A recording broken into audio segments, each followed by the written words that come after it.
we go. Anyways, thank you very much, ACT, for inviting me today. Thank you for the panelists for participating today.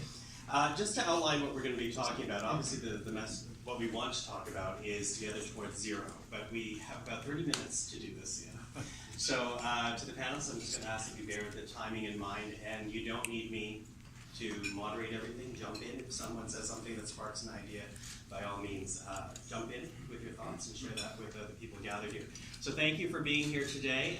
Looking forward to this discussion. You know, I want to begin with Toronto's Medical Officer of Health, because that really is how today's luncheon began, talking about adopting the U equals U messaging. Talk to us about the significance of Toronto doing that. So first of all, I'd like to thank Dr. Eileen de Villa for endorsing the U equals U message.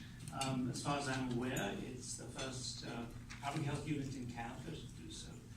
And you know, as a person living with HIV, it's really hard to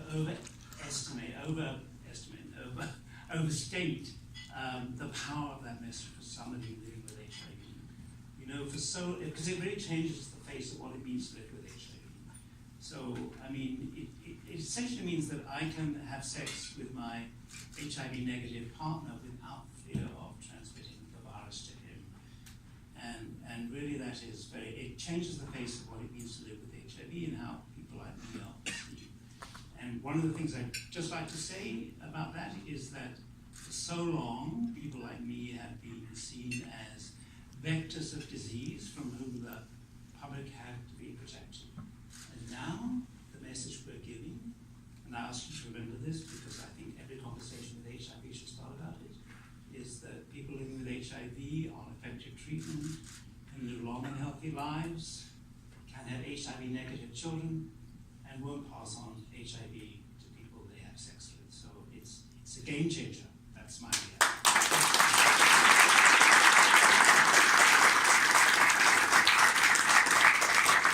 And I'll also get the reaction from the two of you. Denise, your reaction. Just to echo John's sentiments, it is a game changer, and for a lot of folks who are living with HIV, it creates a lot more, I guess, a better outlook on life, right? I have to say that I am an ally, so I work with a lot of my clients who are living with HIV, and it just creates more hope. I think that's the most important thing. It creates hope.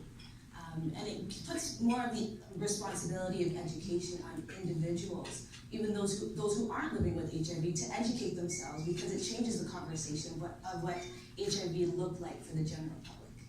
So I'm excited that this conversation is happening. Yeah, it's a game changer. Ron? I would just add that it's an amazing time right now when we have tools and the understanding around U equals U, but also that we can use one of the treatments for HIV as a preventive. So I think probably people in the room are familiar with the expression PrEP, which stands for pre-exposure prophylaxis. And it's also a game changer. So there's never been a time where we have the tools that we need to really begin to end the epidemic of new infections. As we have the discussion, it occurs to me that you, over this side there, will probably look at my back. So I'm going to move and change format. Don't here. fall off. Thanks.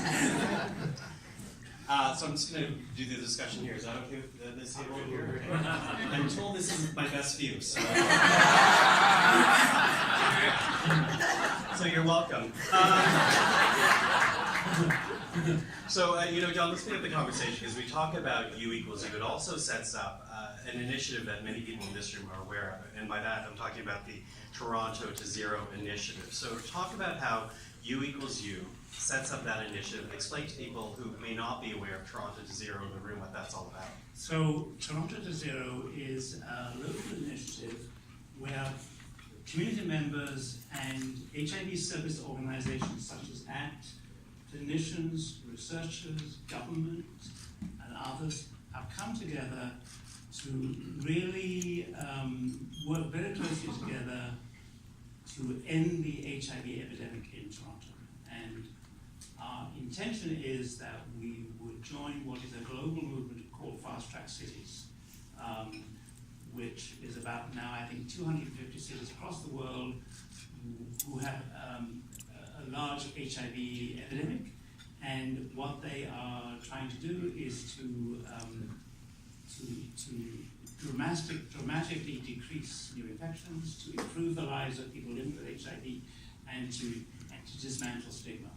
So that's what we're trying to do in Toronto. So we have enormous amounts of success in this city. We've really had enormous community strength and work we've done over 35 years to support people living with HIV to prevent new infections. But unfortunately, we're not winning the war in Toronto as some other global cities are. So I just want to speak to this because it really is quite important. The UNAIDS has UNAIDS being the United Nations Program on HIV and AIDS, has in 2014 they initiated an initiative called 90-90-90, which really basically means that by 2020, which is like this, just over a year ahead, that 90% of people living with HIV would be diagnosed, they would know their status, 90% of people who are diagnosed would be on treatment, and 90% of those treatment would have an undetectable viral. We just heard about that. So here in Canada, and we have a slide about this, so I can't read it, so I'm going to get down and see it. So where we are at in Canada right now is that we are so 86% of people in Canada are diagnosed with HIV, which means there are 14% of people who are living with HIV who don't know it. So that top little graphic on the right, there's almost 9,000 people living with HIV who are not living with it. And then the next column is the number of people who are diagnosed with HIV who are on treatment, 81%. So the third box there, 10,000 people. Just to put this in context, about 8,000 people living with HIV in Toronto are diagnosed. So the number of undiagnosed is bigger than the whole population of people living with HIV in Toronto. And so the number of people who are diagnosed with HIV but not yet on treatment for various reasons, which we can talk about, is about 10,000. And of those people who are on treatment, Canada-wise, 91% of people have an undetectable viral, but that's much better though in Toronto, it's not 95%. So basically what you're seeing there is you've got 23,000 odd people living with HIV who are not virally suppressed. In other words, they don't have an undetectable viral load. So unlike me, I can't pass on HIV to my sexual partners. We can't guarantee that's the case with those 23,000. Now, so yesterday in the United Kingdom, and you recognize my English accent, so I'm from there, but I lived here in Canada since 75, so this is my home now. So, but I am impressed with what's happening in the UK. So their figures released yesterday, if I can remember them. So the first column is they have 92% of people living with HIV diagnosed. They have 98% of people who are diagnosed on treatment, and they have 97% of people who are on treatment living with an undetectable viral load. Also, they have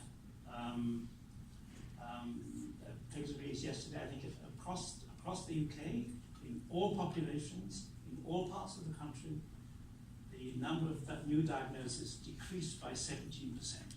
And among gay men all across the UK, by 33%. And of gay men attending 5 sexual health clinics in UK, in London, England, the decreases in new diagnoses were 44%.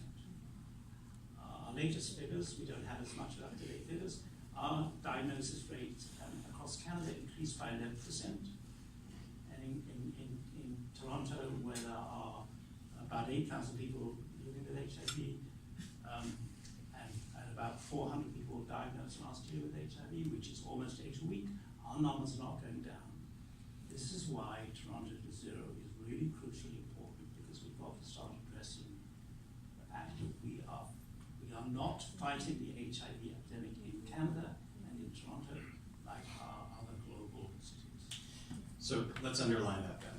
When you talk about the UK example, they're exceeding the 90-90-90 target, and their rates are going down. And here in Toronto, we're seeing an increase in rates. Well, I would say that it's level. I wouldn't say we increase it. I mean, we are across Canada, but let's say that our rates are not increasing here in the way that they are in other global cities, not just England, Melbourne, Australia, Amsterdam, Paris, San Francisco, Chicago, New York, Boston. They're all going down, but they're not here, which is why Toronto to zero is really crucially important. Okay, so Ron, I'll get you to pick up on that point then. Where are we in this goal of achieving Toronto to zero? Well, it's a tough question to answer because we're just coming together, I think, in a period which is extremely energizing in terms of what I said about people having access, if they are likely to encounter HIV, if they're at risk of encountering HIV, to have access to prophylactic treatment. It's also, a time when we're have the information about transmission and undetectability or low viral suppression. But I would say that having roughly 500 new infections every year that are not currently going down, I would describe that as, frankly, as a public health emergency, which is why I was very, excited to hear Dr. Davila talk about working together, because it's so important that we do that and that we recognize the degree to which it is an emergency. Denise, when you hear the conversation about Toronto to zero, and it's multifaceted, as we heard from John, it includes not only testing and prevention, but also working to eliminate stigma. How significant would that be for someone like you who works at the grassroots level? It's extremely significant. When we talk about stigma, so just to give a little bit of background as to where I work, for those who don't know, Women's Health and Women's Hands is a community health center that provides primary health care to racialized and marginalized women in the GTA. And we serve at our center at least around 300 women who are living with HIV. And a constant conversation we have is, how do we approach stigma?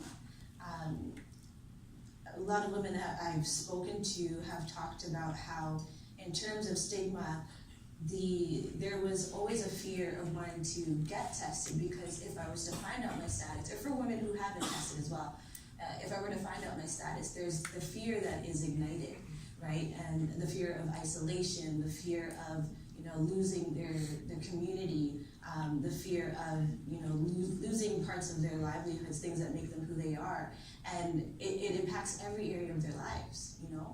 So it's significantly significant. We talk about in the ACB community. When I say ACB, I'm talking about African, Caribbean, and Black women, our community. There's stigma in religion, there's stigma in faith groups, and for our community, finding support in faith is strong. So in terms of stigma, when folks go to their religious groups, it seems for them that it's lacking faith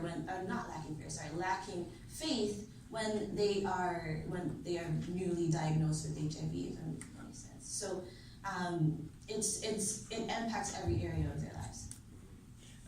And when you talk about stigma, even though the gay community, at least here in Toronto, is certainly well versed on issues of HIV and AIDS, here we are now at a point where people are talking about a messaging of U equals U. Here we are in the age of PrEP and PEP, and yet still stigma also persists in the city overall, as well as the gay community overall. Talk about how stigma manifests itself still to this day, Ron. Well, it of course is highly prevalent in the LGBTQ community, and I'm just going to say a few words about gay men who continue to bear the brunt of this epidemic. It's some 75% of people currently living with HIV. So I'm part of the Casey House campaign. We were June's HIV positive chefs last year. We served food to 300 people. We were attacking stigma. This year we're doing it by offering massage services and facials to people at Healing House. There's still time to go tomorrow if you're interested. So, one of the things that I've really come to understand better about stigma as we attack it as it relates to HIV is that, and you heard in the introduction, I'm interested always in health equity and social justice and matters related to the social determinants of health, and how people are impacted by their membership in a racialized community, by the fact of being gay. A lot of what we hear that is fear and ignorance, we tend to internalize. First, we have internalized homophobia. There's all the internalized stigma. There's a stigma related to HIV, there's a stigma related to being gay, there's a stigma related to being a member of a racial ethnicity. It's very complex, it's very layered, and therefore, it's even harder to attack. But I liken it to throwing a pebble into the pond and seeing the circle go out. And I've noted, and I'm happy to say this, that in the gay community, the positive-negative divide is actually diminishing, in my view, as people meet the way they meet today in today's world. That's online, folks. It's not on Church Street anymore, just on Church Street. Yeah, rents are up. So, this positive-negative divide used to be described as, I'm negative, I'm clean, therefore, implication, you're not clean. So, excuse me, I showered this morning. We have stigma within our own community that we really have to confront.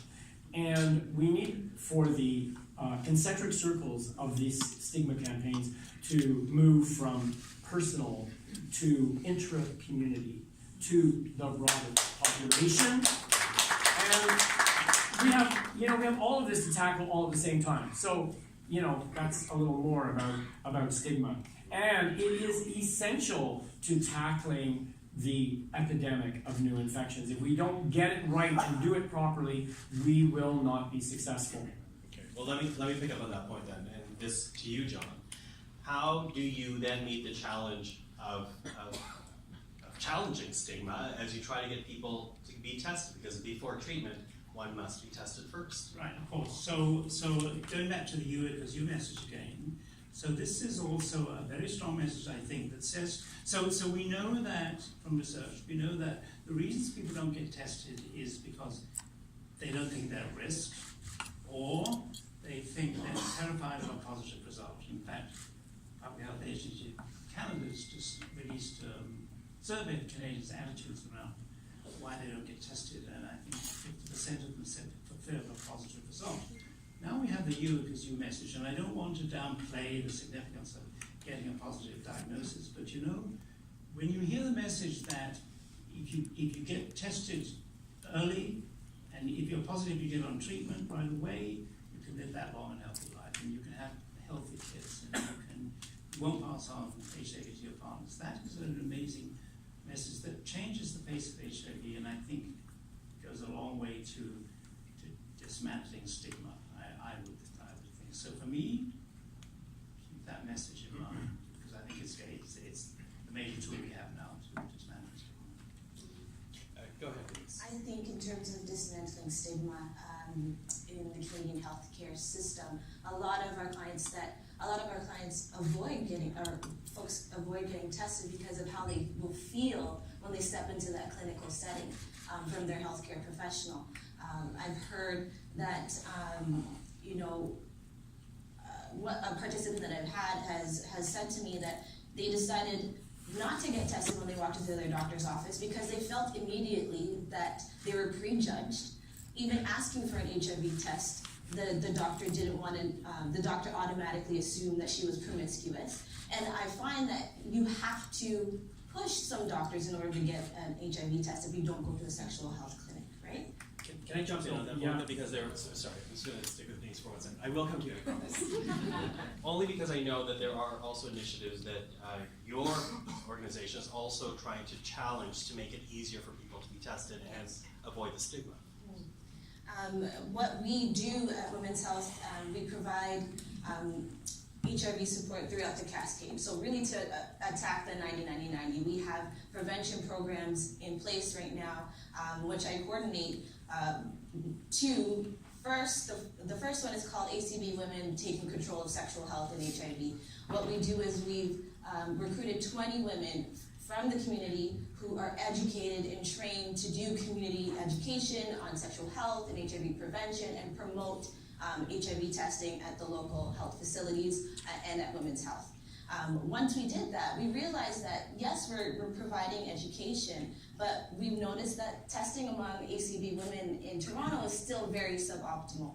So we came up with a second initiative, which is called ACB Women Know Your Status.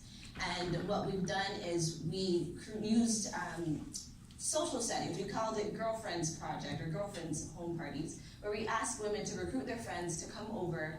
We have an hour, 2-hour conversation about HIV prevention and then provide HIV testing in a comfortable, confidential space for them. And we've done that throughout the city. We piloted that project, and within a span of 3 months, we were able to test over 150 women in Toronto. So it's about providing safe spaces, culturally competent spaces, providing education in a way that those who are receiving it feel that they're being respected, feel that their culture and their identities are not being challenged, and really empowering folks to go and get tested.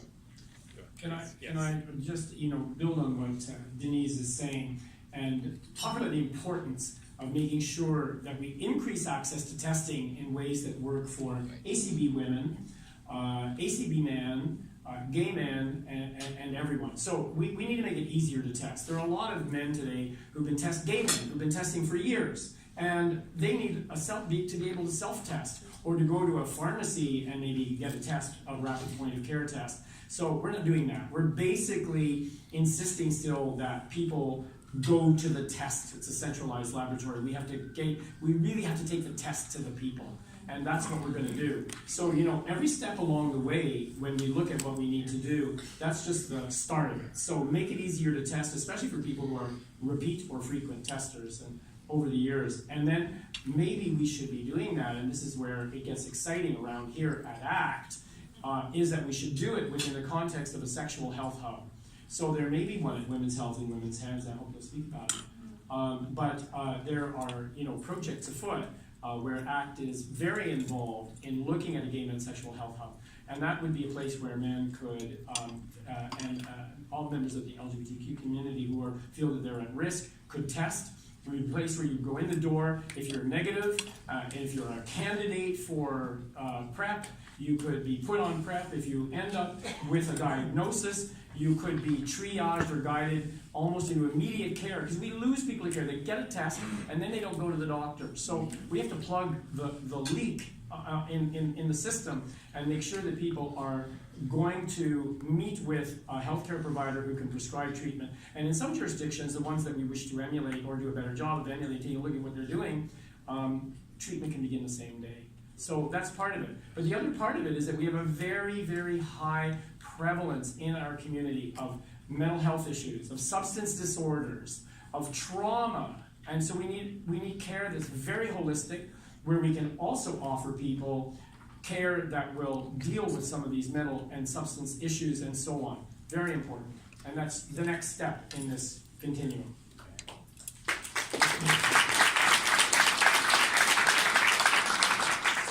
For time purposes, I'm going to fast track our conversation a little bit. But before final points here, John, I want to ask you, is it over-optimistic to imagine a day, and by that I mean a day nearby, where AIDS and infections are things of the past? I do, totally. If we have the political will, which in Ontario is questionable, if we have the resources, which in Ontario is questionable. Well, not from the province. That's what I mean. I'm being realistic, right? If we have the commitment. So now, I quoted you the We need a example. commitment from the city. The city too, but I quoted you the example of the UK. They're almost eliminated, right? We can eliminate HIV stigma, sure. We can eliminate. We can make new infections very rare. We can get everybody on treatment. We have to work together, and we have to have a laser sharp focus on doing that. And we can get there. So you have in this room many people from different walks of life, and you, the three of you, work with HIV issues each and every day. But a lot of people here do not. So for those that don't work on the front lines the way the three of you do, what can people in this room do to help achieve the goal of 90-90-90? John, I'll begin with you. Well, I would say, going back to my first point, that when you talk about when you're tomorrow night, when you're at a dinner party, maybe on Saturday night, and you have friends around, or you're at a friend's place, and they say, what did you do yesterday? You mentioned to come here. It's an opportunity for you to kind of give the message that you no longer have to say, this is HIV, this is how scary it is, this is how you avoid getting it, don't get it, for God's sake, don't get HIV. Don't have that conversation. Have the conversation saying, I learned yesterday that people living with HIV on treatment can live long and healthy lives, can have HIV negative kids, and won't pass on the virus to the people they have sex with. Simple.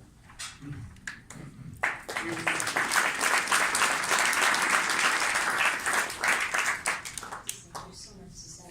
I would say definitely when you hear about U equals U, think about how you can educate the people around you, right? Just think about how our community-based projects are actually funded only based on project funding.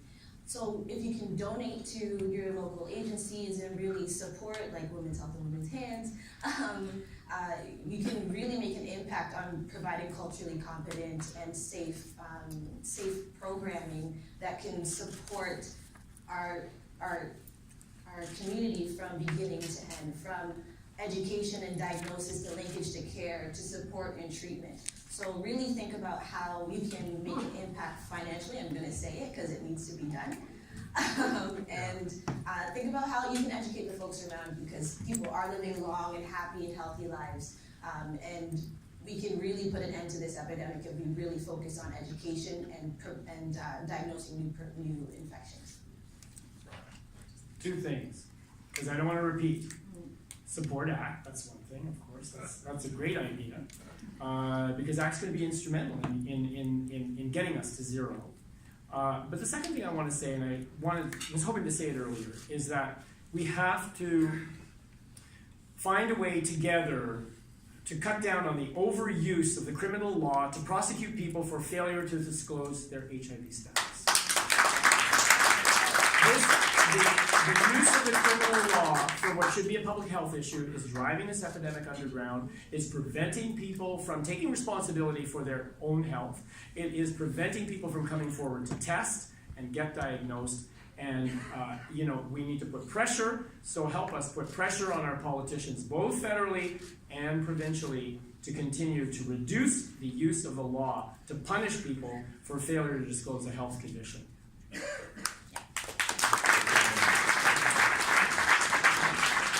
So Ron, Denise, and John, thank you very much for taking part in today's panel discussion. Toronto to Zero is the goal and the focus of today's luncheon. And to all of you gathered, thank you for being here today. And to those of you who've been forced to look at my back, thank you.